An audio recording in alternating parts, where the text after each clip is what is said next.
Okay, well, we're getting to the last 10 minutes of our session. So, kind of going over the agenda we set for the meeting. We recapped what we did last week.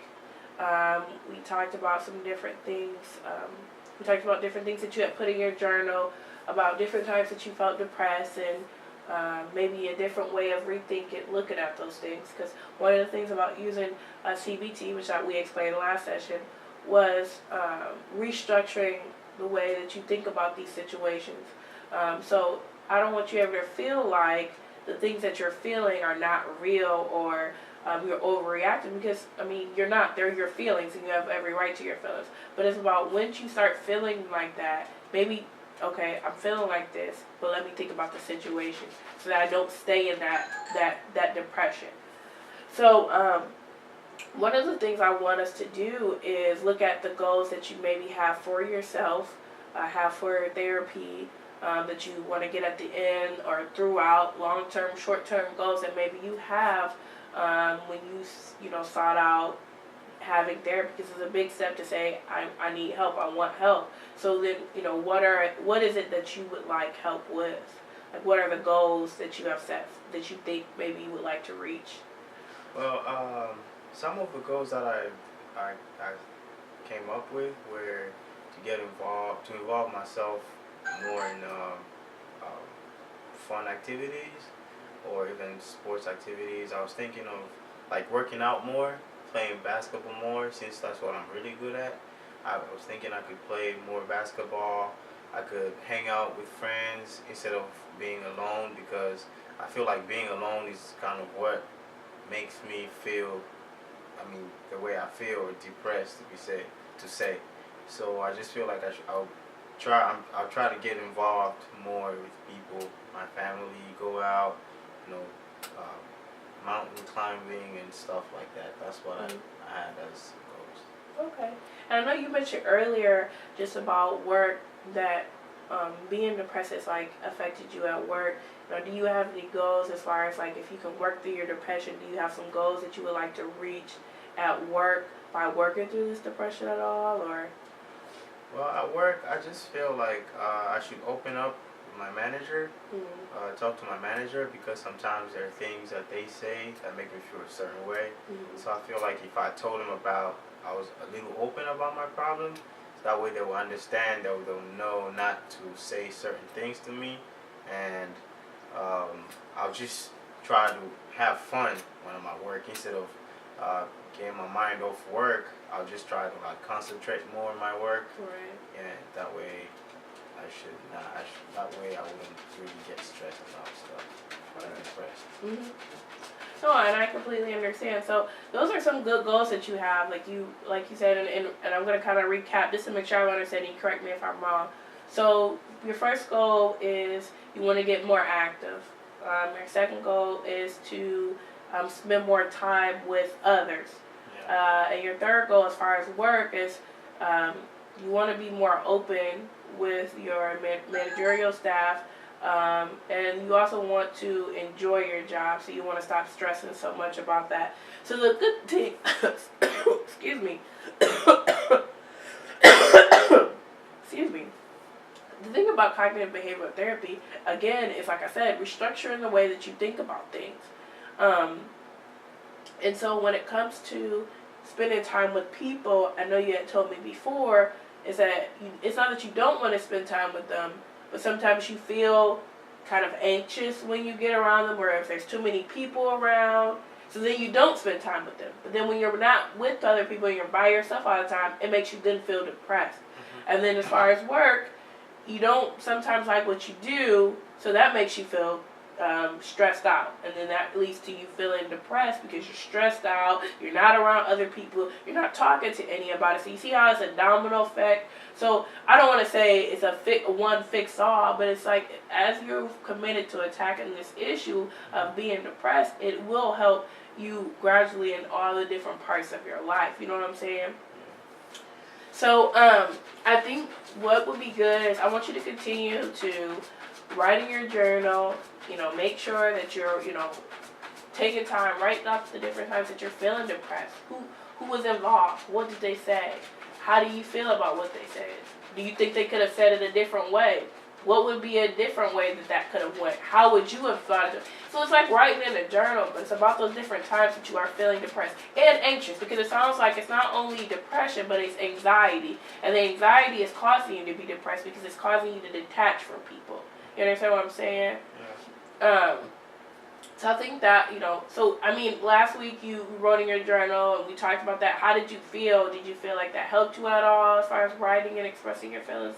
Yeah, that really helped me. That really helped me a lot because, I mean, every time when you saw what was in the journal, you kind of helped me understand and how to get work on that problem. Mm-hmm. So I tried those steps that you told me to try, and they've so far been very effective. And I haven't been. I haven't been stressed. Depressed in those areas that we talked about. Okay. That's really good. Taking the time to think the things out. So yeah, just continue with that. Like I said, sometimes instead of letting that problem attack you, like we talked about the steps, don't allow that situation to consume you. Mm-hmm. Take the situation, say, okay, I'm going to try to set this on the back burner for a little bit. When you get some alone time, I'm going to write it down. I'm going to conceptualize it. Okay, what happened? Why am I feeling like this? Let me think about the other person involved. I know how they personally feel about me. Is this possible that they even meant it that way? Is there another way that they meant it? Now, do I feel comfortable enough to go to that person and have a conversation with them about it? And I think working through that, just working through it by step, instead of allowing the issue to just attack you and then you trying to attack it all at one time, that's where the anxiety comes in. That's where the detachment comes in. That's where the depression comes in. So taking it step by step. There's nothing wrong with taking it step by step. A lot of times, I think people rush into their emotions, mm-hmm. and then it explodes in their face. But had they just the solution, that doesn't mean the problem is going to be easier to handle, but it just means that through it all, you'll have a better control of yourself and a better control of your emotions. You only can control yourself, so that means you'll have a better control over you. So I'm glad that you're continuing to do that. In addition to writing in your journal, I think another homework assignment that would be good is I want you to at least participate in one activity, one physical activity, and then if you feel so inclined to, and this may be too much too soon, but if you feel comfortable enough, invite somebody to do it with you. I think what this will help you do is, first off, it's not a big group of people, so you won't feel so anxious about being around. Sometimes big crowds make people feel anxious. Yeah. So one person that you feel comfortable with, go do something with them. It doesn't have to be for the whole day. It could be an hour, it could be 30 minutes. And do something that you like to do so that you first off feel comfortable doing it.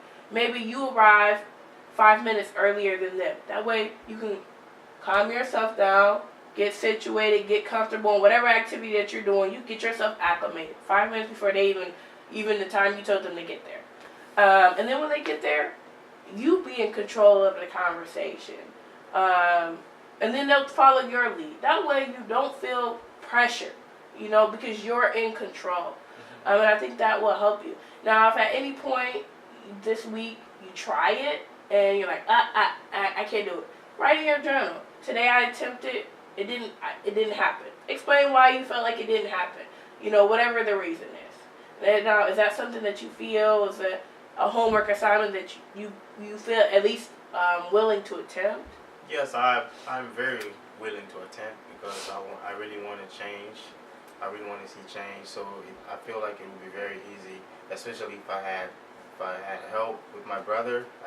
He's very close to me, so I really ask him to help me do some stuff or do things with me. Mm-hmm. That way it'll help. I feel like that's easy.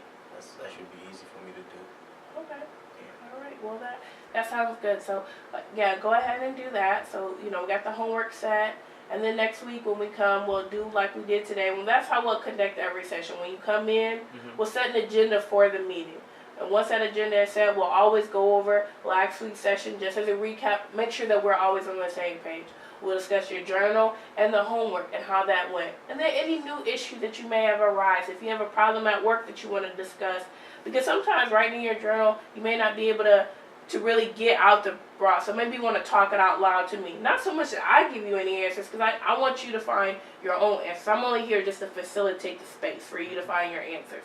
So but I will always encourage you to think outside the box, because the thing is that sometimes we get so stuck on how we think that that's what keeps us in that rotating cycle of depression. But we have to think outside of our normal sphere about how a situation could actually be an alternative. And once we start thinking like that, once problems keep coming to us, instead of just thinking one way, we'll think about it in multiple ways. And that way we don't become overwhelmed, because we won't take every situation as a negative situation. But we'll start to acknowledge, oh, this is bad, but this is also good. This could mean this could mean that. You know what I'm saying? Do you understand what I'm saying? Yeah, I do understand what you mean. Okay, well, do you have any questions or closing remarks in regards to our session or anything like that, or the homework? If I come if I fail to do some of the things, is it okay if I can give you a call and talk about it? Yeah, we can definitely try to do that. I mean, I do, have sessions throughout the week and everything like that, but I always try to make time for you guys if need be. So if you feel that you come across the situation and you really just need to really talk it out, yeah, I mean, you can give me a call and I'll try to respond as quickly as possible. But like we discussed in our first session, there's always boundaries, because I don't want you to become reliant upon me. I want you to make sure that you feel comfortable. But again, I don't want you to ever feel like you can't come and talk to me about a situation. So if you come across that, yeah, give me a call, and as soon as I can, I will return that phone call. Okay? Yes, ma'am. Alrighty, well, I will see you next week. Good luck on everything. Have a great week at work. Alright, thank you. You too. Alrighty, bye.